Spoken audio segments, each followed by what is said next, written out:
Hello मेरे प्यारे छात्रों, आप सभी को मेरा प्यार भरा नमस्कार और आपके अपने YouTube चैनल रविंदर मैथ्स पर बहुत बहुत स्वागत है। मेरे प्यारे छात्रों, आज से मैं टेस्ट सीरीज़ शुरू करने जा रहा हूँ। इस टेस्ट सीरीज़ में यूपी ट्रिपल एससी लेखपाल, रेलवे ग्रुप डी, रेलवे की सभी परीक्षाएं से संबंधित क्वेश्चन और यूपीएसआई, यूपी पुलिस कांस्टेबल, इस प्रकार के जितने भी कॉम्पिटिटिव एग्ज़ाम होते हैं उन सभी एग्ज़ामों से रिलेटेड क्वेश्चन, जीरो से लेकर हाई लेवल तक के क्वेश्चन मैं इस टेस्ट सीरीज़ में शामिल करूंगा।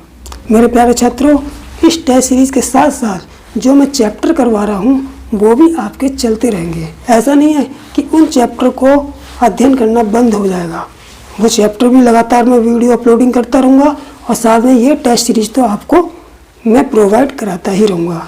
इस टेस्ट सीरीज़ से ये लाभ होगा कि जो बच्चे जिनकी तैयारी हो चुकी है, ये जो तैयारी में लगे हुए हैं, वो आसानी से इसमें प्रैक्टिस कर सकते हैं और अपने आप को का आकलन भी कर सकते हैं कि वो कहाँ तक है, कहाँ तक वो पहुँच चुके हैं और उन्हें अभी और कितनी तैयारी करनी है। तो मेरे प्यारे छात्रों, ये टेस्ट सीरीज आप सभी लोगों के लिए बहुत ही उपयोगी सिद्ध होगी।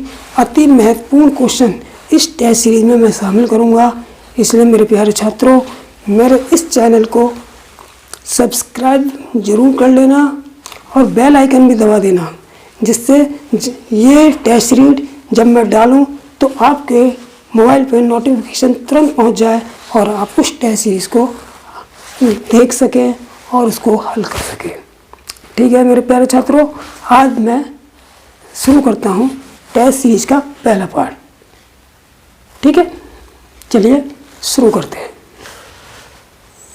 मेरे प्यारे छात्रों, ये है 5 क्वेश्चन, तो इसे हम देखते हैं ये क्या क्वेश्चन है।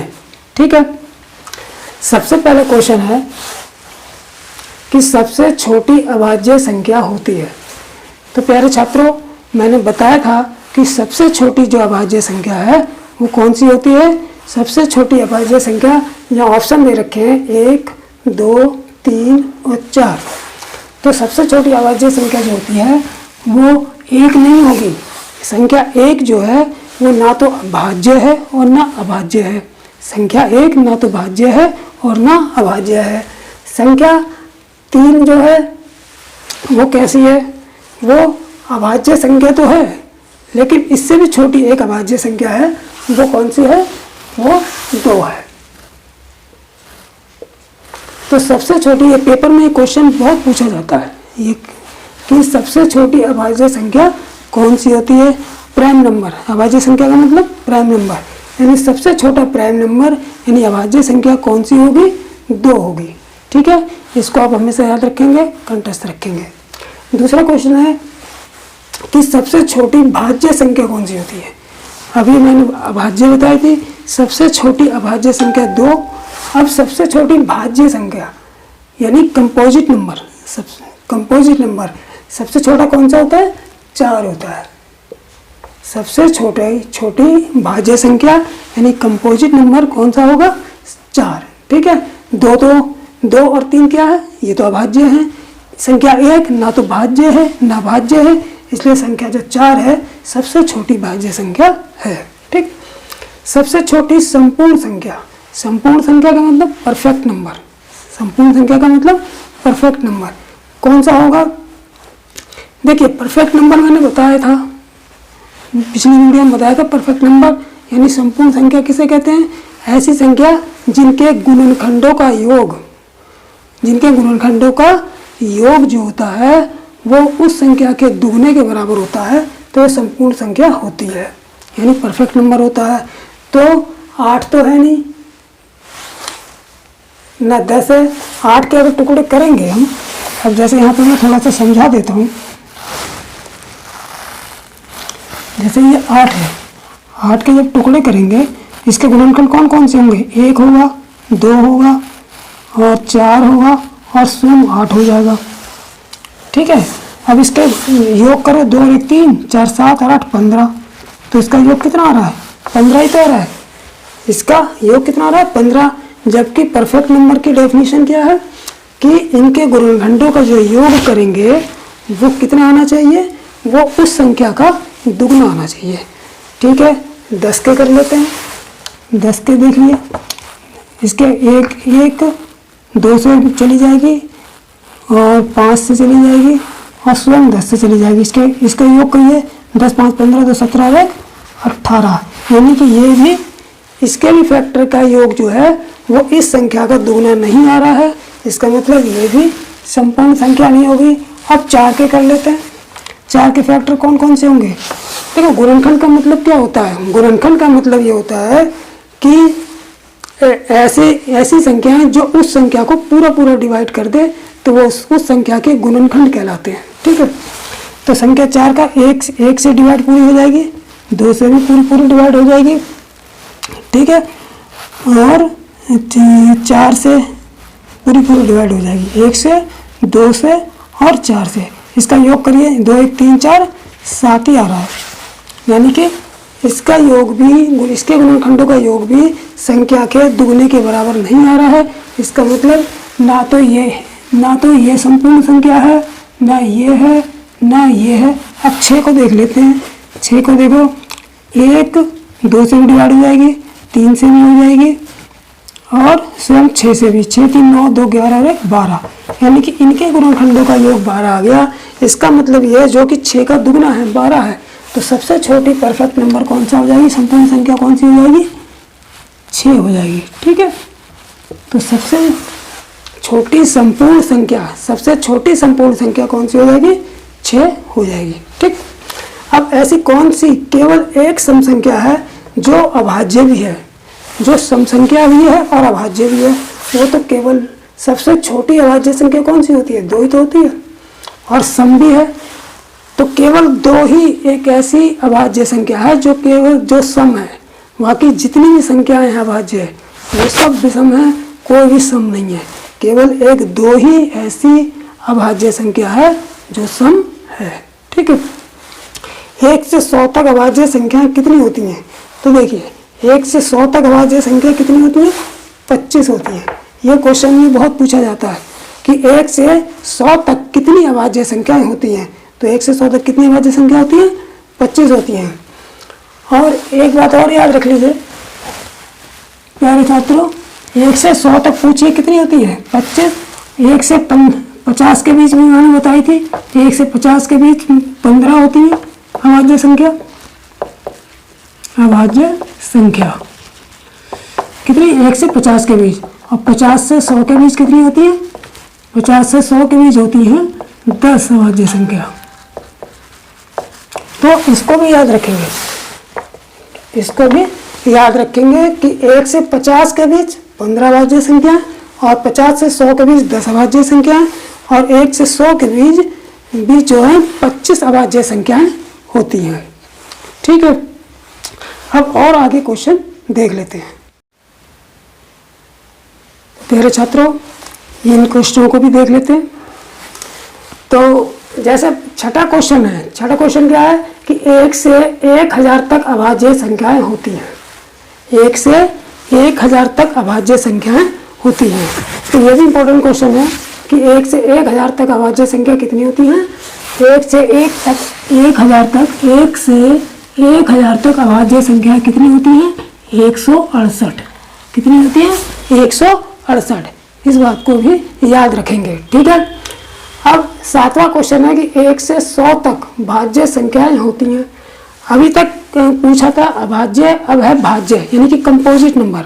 भाज्य संख्या क्या होती हैं? जिनके फैक्टर 2 से अधिक होते हैं। जिनके फैक्टर 2 से अधिक होते हैं वो भाज्य संख्याएं कहलाती हैं, यानी कि कंपोजिट नंबर कहलाते हैं। तो वैसे तो कई छात्र ये सोच रहे होंगे कि 1 से 100 तक, अभी मैंने बताया था कि 1 से 100 तक जो है अभाज्य संख्या कितनी थी? 1 से 100 तक अभाज्य संख्या है कितनी थी? 25 थी। यह भी मैंने आप लोगों को बताया था, 1 से 100 तक अभाज्य संख्या कितनी थी? 25 थी। अब 1 से 100 तक भाज्य संख्या पूछी है, यानी कि 100 में से 25 घटा दो तो वो भाज्य संख्या कितनी हो जाएंगी? 75।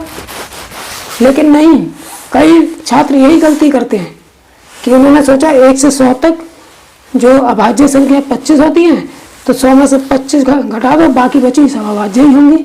लेकिन नहीं, उनमें से एक संख्या ऐसी है, एक कौन सी, एक संख्या ऐसी है जो ना भाज्य है ना अभाज्य है, इसलिए 75 में से इस एक को भी हम घटा देंगे।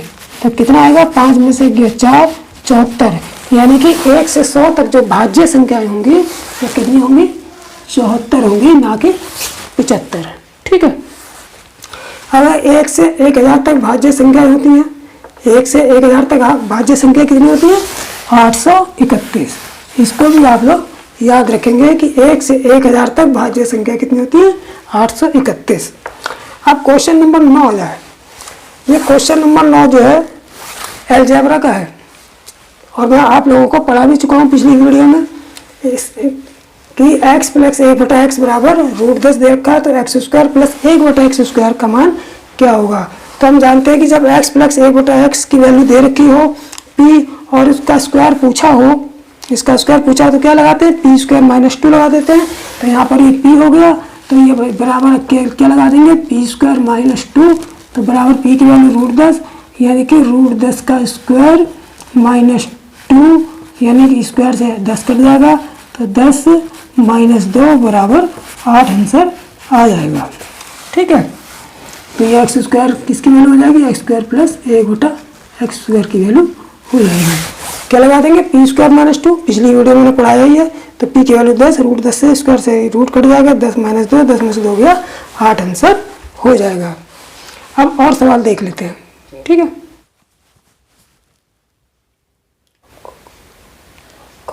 मेरे प्यारे छात्रों, इन क्वेश्चनों को भी देख लेते हैं। देखिए क्वेश्चन नंबर 10 में जो दे रखा है वो 999 सही 1/7, 999 सही 2/7, 999 सही 3/7, 999 सही 4/7, प्लस 999 सही 5/7, प्लस 999 सही 6/7।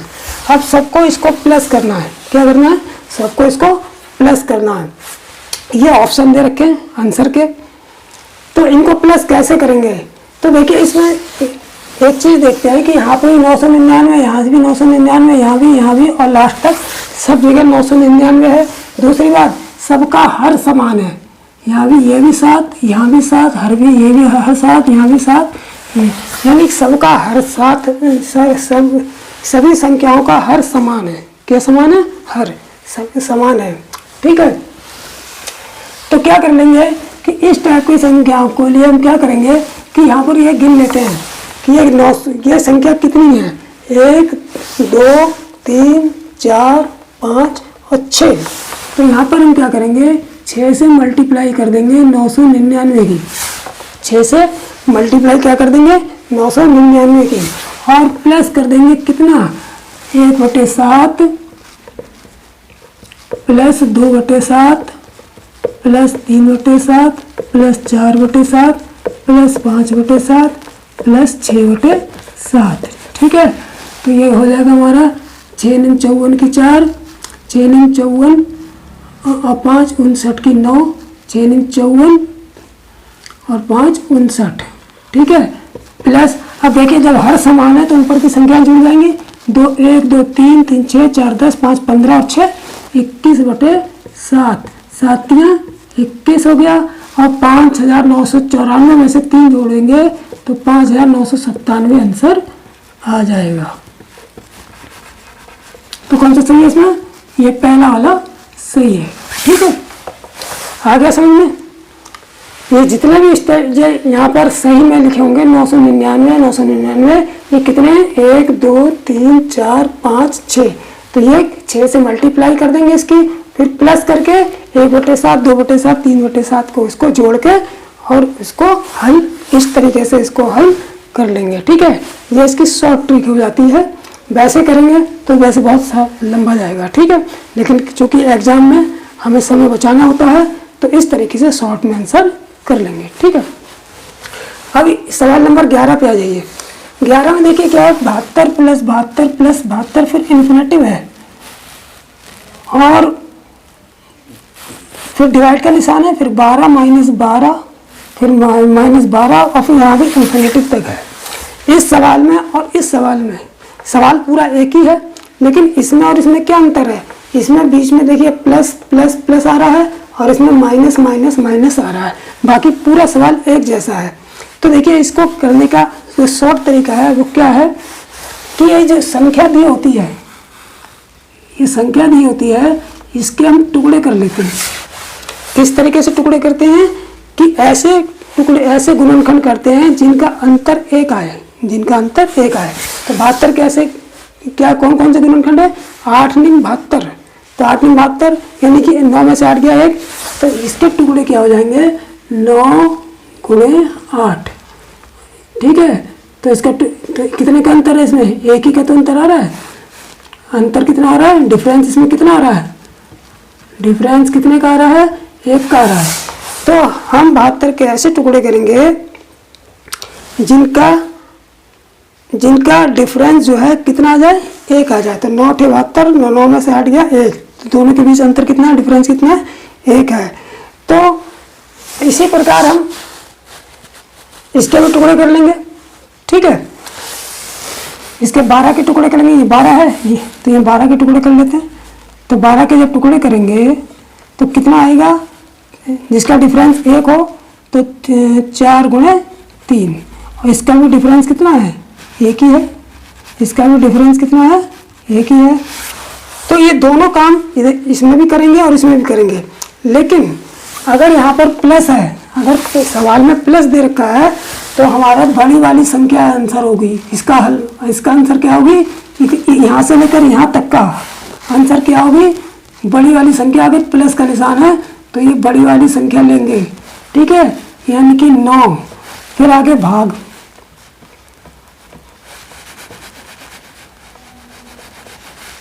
फिर आगे यहाँ से यहाँ, ये इसका तो हल कितना आ गया? 9। बड़ी वाली संख्या लेंगे अगर प्लस प्लस का निशान है, और इसमें चूंकि माइनस माइनस का निशान है तो इसमें हम छोटी वाली संख्या लेंगे। ठीक है, तो इस पूरे का हल कितना हो गया? 3, और ये बीच में भाग का निशान आ गया। ठीक है, अब 3 से 3, अब 9 में 3 का भाग कितना जाएगा? 3 3 9, ये भी कट जाएगा। 3 कम 3 बराबर हमारा 3/1 बराबर 3 आंसर आ जाएगा। तो ऑप्शन में कौन सा सही हो जाएगा? ये वाला सही हो जाएगा। तो प्यारे बच्चों, इस बात को याद रखेंगे कि अगर इस टाइप का सवाल आएगा, अगर यहाँ प्लस प्लस प्लस दे रखा है तो पहले तो इसके टुकड़े करेंगे, गुणनखंड, इस टाइप के गुणनखंड करेंगे, 2 जिनका अंतर 1 आए, डिफरेंस 1 आए। तो उन टुकड़ों में, उन 2 गुणनखंडों में अगर प्लस का निशान है तो बड़ी वाली संख्या उत्तर होगी, और अगर माइनस का निशान है तो छोटी वाली संख्या आंसर होगी। ठीक है, क्योंकि यहाँ बीच में भाग का निशान था तो इतने का आंसर कितना आया था? 9, और इतने का आंसर कितना आया था? 3। तो 9 डिवाइड 3, 3 × 9, 3/1, 3 आंसर आ जाएगा। ठीक है, आगे सवाल देखते हैं। मेरे प्यारे छात्रों, अब इन सवालों को देख लेते हैं। हम 12वें सवाल में सबसे पहले 12वां देखते हैं कि देखिए 3 से 1/4 की पावर 4 दे रखी है, 4 से 1/3 की पावर 4, और 3 यहाँ पे भी 3 से 1/4 का स्क्वायर है, माइनस 4 से 1/3 का स्क्वायर है, और पूरे का इसका अंडर रूट है। पूरे का इसका क्या है? अंडर रूट है। तो देखिए अगर हम इस सवाल में इसको 3 से 1/4 यहाँ भी है, 3 से 1/4 यहाँ भी है, तो अगर हम इसको यहाँ पर a मान लेते हैं तो ये भी a हो गया। इसको अगर हम b, 4 से 1/3 यहाँ भी है, 4 से 1/3 यहाँ भी है, इसको अगर हम b मान लेते हैं तो ये भी b हो गया। अब हम देखते हैं कि ये जो है a की पावर 4 हो गया, माइनस ये b की पावर 4 हो गया, और बटे ये a का स्क्वायर हो गया, माइनस ये b का स्क्वायर हो गया। इसको जब हमने 4 से 1/3 को b मान लिया तो ये पूरे का स्क्वायर है, तो b का स्क्वायर हो जाएगा ये। तो जब इस तरीके का फार्मूला बन रहा होगा a की पावर 4 माइनस b की पावर 4 बटे a square minus b square, तो ये हमारा किसके बराबर होता है? ये हमारे a square plus b square के बराबर होता है। किसके बराबर होता है? a की पावर 4 माइनस, इसको हम याद रखेंगे कि a की पावर 4 माइनस b की power 4 upon a square minus b square बराबर a square plus b square के बराबर होता है। तो जब इसके, तो हम क्या करेंगे, जब इस ये पूरा इसके बराबर है तो इस पूरे मान को हम क्या करेंगे,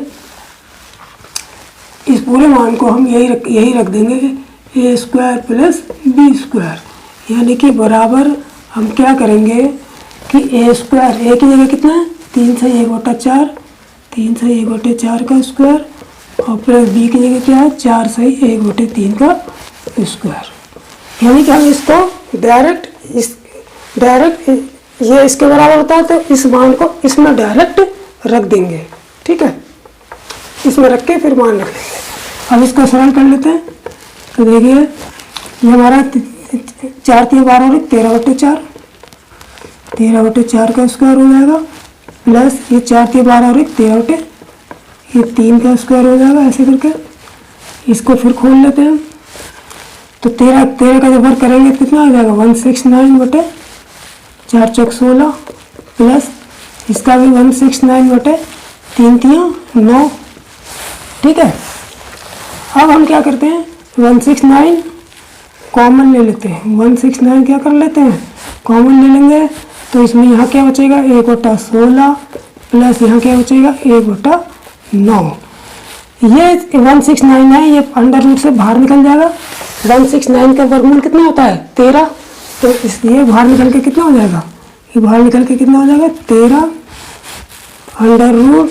इसको हम जोड़ लेंगे, इसका जोड़ लेंगे तो 16 × 9 एलसीएम नीचे ले लेंगे, 16 × 9 नीचे ले लेंगे। 16 से 16 कटा 9 बचा, यहाँ 9 ले लिया, 9 से 9 कट गया, 16 बचा, 16 एकम 16, तो बराबर आ गया 13 मल्टीप्लाई ये 16 × 25/16 × 9, तो बराबर 13 × 25 का अंडर रूट कितना आ गया 5 आ गया, और 16 का 4 और 9 का 3, ये तीनों संख्याएं अंडर रूट से बाहर निकल जाएंगी। 25 का 5, 16 का 4 और 9 का 3, तो बराबर हमारा क्या आ गया 13 पंजे, इसकी मल्टीप्लाई करो 13 पंजे 65/4 × 12, तो 65/12 आ गया। जब इसको डिवाइड करेंगे तो 5 से ही 5/12 आंसर आ जाएगा। तो कौन सा ऑप्शन सही है हमारा, ये वाला ऑप्शन सही है हमारा। ठीक है, तो इस सूत्र को याद रखेंगे कि जब भी ये सवाल इस तरीके से दिया होगा तो ये पूरी फॉर्मेट है सूत्र की, ये किसके बराबर होगी, इसके बराबर होगी। तो इसकी जगह हम डायरेक्ट इसको रख के ए बी के मान रख के और इसको हल कर लेंगे, तो ये जल्दी हो जाएगा और आसानी से हो जाएगा। ठीक है, अब देखते हैं 13वां सवाल। 13 में देखिए क्या, यहाँ 27 की पावर x है, यहाँ 9/3 की पावर x है, तो 1/x की पावर 4 का मान पूछा है। ठीक है, तो सबसे पहले हम x की वैल्यू निकाल लेंगे, वो इसमें रखेंगे और वैल्यू निकाल लेंगे। तो 27 की पावर x है, तो 27 को हम अगर करें 3 के टुकड़े करें तो 3 × 9 × 27, यानी 3 की पावर 3। तो यहाँ हम यही करेंगे कि 3 की पावर 3 और 27 पूरे पे x है, तो ये होल पावर x आ जाएगा। ठीक है, बराबर 9/3, यहाँ 3 का स्क्वायर हो जाएगा, ऊपर 3 और नीचे 3 की पावर x हो जाएगी। जब इस पावर की जब ये पावर है, इसके होल पावर ये है, तो इस पावर की क्या हो जाती है मल्टीप्लाई हो जाएगी। तो ये कितना हो जाएगा 3 की पावर 3x बराबर, अब देखिए ये 3 की पावर 3x बराबर 3 का स्क्वायर बटे 3 की पावर x। अब क्रॉस मल्टीप्लाई करेंगे, यहाँ पर 1 लेंगे, इसकी गुणा इससे करेंगे, इसकी गुणा इससे करेंगे। देखिए 3 की पावर 3x मल्टीप्लाई ये 3 की पावर x बराबर, और 1 की गुणा 3 की पावर स्क्वायर से, तो 3 की पावर स्क्वायर एकम 3 की पावर स्क्वायर आ गया। अब गुणा में क्या होता है, घातें जुड़ जाती हैं, गुणा में घातें जुड़ जाती हैं, तो 3x और 1x कितना हो गया 4x। तो 3 की घात अगर आधार सेम है तो घात जुड़ जाएगी। आधार यहाँ भी 3 है, आधार यहाँ भी 3 है, तो 3x और 1x जोड़ कर कितने हो जाएंगे 4x हो जाएंगे। ठीक है, बराबर 3 की पावर स्क्वायर। अब देख रहे हैं कि जब आधार समान होता है, बीच में बराबर का चिन्ह होता है, आधार समान होता है, यहाँ भी 3 है, यहाँ भी 3 है और बीच में बराबर का चिन्ह है, तो इनकी पावर भी समान हो जाएगी, इनकी पावर भी ये पावर और ये पावर भी बराबर हो जाएगी। तो कितनी हो जाएगी कि 4x बराबर 2। यानी जब किसी भी घात के आधार, जब किसी भी संख्या के आधार बराबर होते हैं तो उनकी घातें भी हम बराबर रख सकते हैं। ठीक है, तो x बराबर कितना हो जाएगा 2 ये नीचे आ गया 4, 2 1 2 2 दूनी 4 यानी कि 1/2, यानी कि x की वैल्यू कितनी आई 1/2।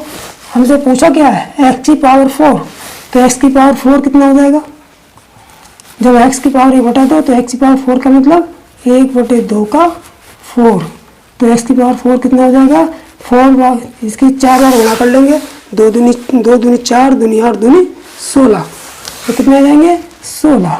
तो x की पावर 4 का मान कितना आ गया 1/16 आ गया।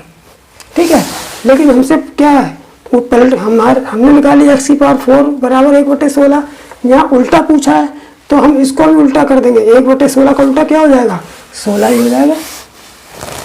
ठीक है, ये इसलिए 1/x की पावर 4 का मान कितना हो जाएगा, जब x की पावर 4 का मान 1/16 है तो इसका उल्टा करेंगे तो इसका भी उल्टा आ जाएगा, यानी कि 1/x की पावर 4 का मान 16 आंसर आ जाएगा। तो इसका आंसर ये वाला हो जाएगा। ठीक है, और सवाल देख लेते हैं। तो मेरे प्यारे बच्चों अब इन सवालों को भी देख लेते हैं। तो 14वें सवाल में क्या कह रहा है कि 5/14 में से क्या घटाएं कि प्राप्त भिन्न 7/42 हो जाए। तो इस टाइप के सवाल में हम क्या करते हैं कि 5/14 में से क्या घटाएं कि प्राप्त भिन्न 7/42 हो जाए। ठीक है, तो हम क्या करेंगे कि इस 5/14 में से ही 7/42 घटा देंगे, हमें पता चल जाएगा। कैसे, अगर हम मान लो पूछें कि 3 में से क्या घटा दें, 3 में से क्या घटा दें कि 2 बच जाए, 3 में से क्या घटा दें कि 2 बच जाए। तो क्या करते हैं 3 में से ये 2 घटा देते हैं तो पता चलता 1, यानी कि 1 घटा दें, यानी कि आंसर क्या आता हमारा 1, यानी कि 3 में से 1 घटाने पर 2 बच रहा है। ठीक है, तो इसीलिए मेरे प्यारे छात्रों कि 5/14 में से क्या घटाएं कि प्राप्त भिन्न 7/42 हो जाए, तो हम इस 5/14 में से ही 7/42 घटा देंगे। ठीक है, तो 5/14 में से ही ये 7/42 हम घटा देंगे तो हमें आंसर प्राप्त हो जाएगा। ठीक है, तो इसका एलसीएम कितना आ जाएगा, इसका एलसीएम 42 हो जाएगा। 14 × 42 3 पंजे 15, 14 × 42 3 पंजे 15 माइनस 42 × 42 7 × 7, 15 में से 7 गए 8/42। इसे हम काट के छोटा कर देंगे, 2 चौक 8, 2 दूनी 4, 2 दूनी, तो आंसर कितना आ जाएगा 4/21 आंसर आ जाएगा। कौन सा आंसर सही है, ये आंसर सही, तीसरे नंबर का आंसर हमारा सही हो जाएगा। ठीक है, अब 15 सवाल के देखेंगे कि इन्होंने दे रखा है कि 2 की पावर स्क्वायर गुणा 3 की पावर स्क्वायर गुणा 5 की पावर स्क्वायर 3 की पावर क्यू गुणा 5 की घात 2 गुणा 7, यानी कि इतना, फिर ये और फिर ये, इन तीनों का महत्तम समावर्तक यानी कि HCF क्या होगा। तो हम क्या करेंगे कि हम देख लेंगे, सबसे पहले क्या करेंगे इन तीनों को लिख लेते हैं, जैसे 2 की पावर स्क्वायर गुणा 3 की पावर 3 गुणे 5 का स्क्वायर गुणे 7, इसको भी लिख लेते हैं, इसको सीरीज से लिख लेते हैं ऊपर नीचे। ठीक है, तो यहाँ लगेंगे 2 गुणा 3 का स्क्वायर गुणा 5 का क्यू गुणा 7 का स्क्वायर। ठीक है, इसको भी लिख लेते हैं 2 की घात 3 गुणा 3 गुणा 5 स्क्वायर, ठीक है, गुणा 7 का क्यू। अब इसका HCF निकालना है, क्या निकालना है हमें HCF यानी कि मासा, हमको निकालना है, इसका HCF निकालना है। तो कैसे निकालेंगे, देखिए इस टाइप का जब भी सवाल दें घातों में, जब संख्याओं के टुकड़े गुणनखंड करके दे रखा हो और घातों में संख्या दी हो, तो क्या करते हैं कि जो सबसे मासा में, लासा में यानी कि लघुत्तम समापवर्ती में, एलसीएम में सबसे बड़ी वाली घात लेते हैं और एचसीएम में सबसे छोटी वाली घात लेते हैं। तब देखो सबसे पहले 2 पे आ जाओ। सबसे पहले 2 देखेंगे, यहाँ पर 2 देखेंगे, यहाँ पर देखेंगे, यहाँ पर देखेंगे। इन तीनों में सबसे 2 की घात सबसे छोटी कौन सी है? ये 2 की पावर 3 है, ये 2 की पावर 2 है और ये 2 की पावर 1 है। तो इस छोटी वाली को ले लेंगे। तो 2 की पावर 1 इसको ले लिया, ठीक है गुणा। अब हम 3 में देखेंगे, 3 में सबसे छोटी घात कौन सी है? 1 ये है, 2 ये है, 3 है। तो सबसे छोटी कौन सी हो गई? यही हो गई। तो इसको ले लेंगे, 3 की घात 1 गुणा। अब 5 में देखेंगे, 5 में देखिए इसकी घात 2 है, इसकी 3 है, इसकी 2 है। तो 2 वाली लेंगे कि 2 ही सबसे छोटी है। तो 5 की घात 2। अब 7 में आ जाओ, 7 में 3 है, यहाँ 2 है, यहाँ 1 है। तो इसको ले लेंगे गुणा 7 की पावर 1। तो इस तरीके से ये हमारा एचसीएफ निकल गया, ठीक है। तो इसको मल्टीप्लाई कर देंगे, 2 तिया 6 गुणे 7 गुणे 5 25, इसका स्क्वायर खोल देंगे। तो यह हमारा आ जाएगा 6 सत्ते 42 गुणे 25। 42 और 25 की गुणा कितनी आ जाएगी? 25 दूनी 50 की 0, 25 चौक 100 और 5 105, यानी 1050 हमारा आंसर आ जाएगा, ठीक है। तो इस तरीके से इसको हम हल कर लेते हैं। मेरे प्यारे छात्रों, आज इन प्रैक्टिस सेट को आप खूब अच्छी तरह से कर लीजिए। अगर कोई सवाल आपकी समझ में नहीं भी आता है तो आप कमेंट बॉक्स में कमेंट कर देंगे, तो मैं उस सवाल को जब भी मैं पढ़ाऊँगा तो दोबारा भी रिपीट कर दूँगा, ठीक है। तो मेरे प्यारे बच्चों, इसी के साथ ये वीडियो मैं ख़त्म करता हूँ। जय हिंद, जय भारत।